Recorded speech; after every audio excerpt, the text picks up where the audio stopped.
राम राम भाइयों, कैसे हो सब लोग। तो भैया आज बात करते हैं करप्शन पे। तो भैया ऐसे लगा लो, अगर 1 रुपया करप्शन हुआ तो उसमें से 90% तो भाई नेता लोगों के पैसे होते हैं। अगर कोई चाहे क्लर्क भी करप्शन कर रहा है ना, तो उसमें से जितना भी हिस्सा होगा नेता लोगों को जाता ही है। ठीक है।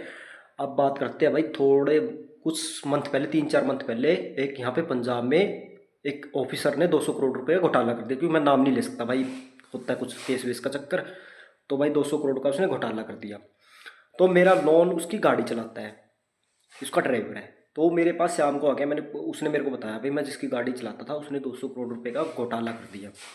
तो मैंने अपने मजाक मजाक में कह दिया भाई तू भी 1 करोड़ रुपये ले लेता, तेरी भी ज़िंदगी अच्छी होती, क्या अब तो दे ही देता जब तेरे को पता भी 200 करोड़ का घोटाला कर दिया उसने। कहता नहीं नहीं यार, ये उसका पैसा नहीं है, ये किसी पॉलिटिकल पार्टी का पैसा है। वो तो बस उसको एक जरिया बना के बस स्कैम करना चाहते थे। तो फिर मैंने उसकी बातों को हंसियों में टाल दिया, भाई मैं नाम नहीं ले सकता किसी पार्टी का, क्योंकि केस वेस कर दे कोई भाई हम मानहानि का। तो आप समझदार हो कौन सी पार्टी क्या करती है। तो भैया फिर आ गए दिल्ली के चुनाव। तो जो लोकल मीडिया होती है ना, जो कैमरे लेके गली गली घूमते हैं भाई, आप किसको वोट दोगे, किसको वोट दोगे। तो भाई वो किसकी रैली में गए हुए थे, उसकी रैली में भाई बिहार के, यूपी के, इवन नेपाल से भी लोग आए हुए थे। तो भैया वो पूछ रहा है कि भाई तुम्हारा तो यहाँ वोट ही नहीं है, तुम क्या कर रहे हो। भैया वो कह रहे हैं कि भाई हमें तो 1,000-1,500 रुपये मतलब डेली के मिलते हैं। तो मैंने 2-3 दिन लगातार उसको फॉलो किया, भाई ऐसा ही चल रहा है अभी। मैं जो रोज़ 1,000 बंदों को बुलाओ, 2,000 बंदों को बुलाओ, देखो कितना खर्चा जाएगा, 1,000 रुपये या 500 रुपये के हिसाब से। तो भाई मैंने सोचा, फिर मेरे दिमाग में आया भाई जो पंजाब में स्कैम हुआ था ना, एक ही स्कैम नहीं बहुत स्कैम हो गए, अभी तो एक ही सामने आया। वो स्कैम का 200 करोड़ रुपये उठा के दिल्ली ले जाया गया पैसा। और वही पार्टी देखो, पहले मुंबई में इलेक्शन नहीं लड़ी ना झारखंड में लड़ी, क्योंकि उनको पता था अगर वो पैसा हम अगर मुंबई इलेक्शन में फूंक देंगे और झारखंड में फूंक देंगे तो दिल्ली में हमारा बैकअप नहीं बचेगा।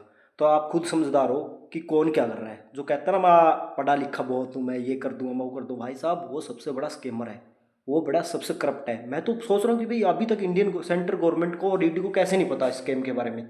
एंड न्यूज़ चलती है भैया, पंजाब चैनल पे पूरी की पूरी न्यूज़ चलती है। 200 करोड़ रुपए कोई कम नहीं होते, और वो भी एक ऑफिसर, छोटा ऑफिसर 200 करोड़ का घोटाला कर दे। और उसका क्या हुआ पता है, वो 3-4 दिन सस्पेंड रहेगा, 3-4 महीने सस्पेंड रहेगा।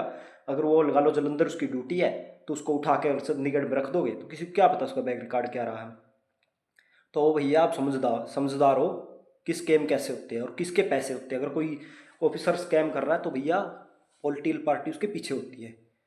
तो चुनाव लड़ने के लिए स्कैम किया गया, अब वही पैसा दिल्ली में जाके फूका जा रहा है। और नहीं तसल्ली आती तो भैया न्यूज़ निकाल के देख लेना, भाई 200 करोड़ का स्कैम हुआ था। अगर उसका पैसा होता तो वो विदेश ही भाग जाता, कभी का निकल जाता है ऐसे। वो यहीं है अभी, और वो ड्यूटी पे भी आ गया होगा, मुझे इतना ही पता आया कि नहीं आया, पर आ जाएगा वो 4-5 महीनों में। और गवर्नमेंट उसको मतलब पूरा कवर देगी, क्योंकि वो पैसा गवर्नमेंट का ही था स्कैम वाला। और अभी वो दिल्ली चुनाव में मज़े से उड़ाया जा रहा है। राम राम।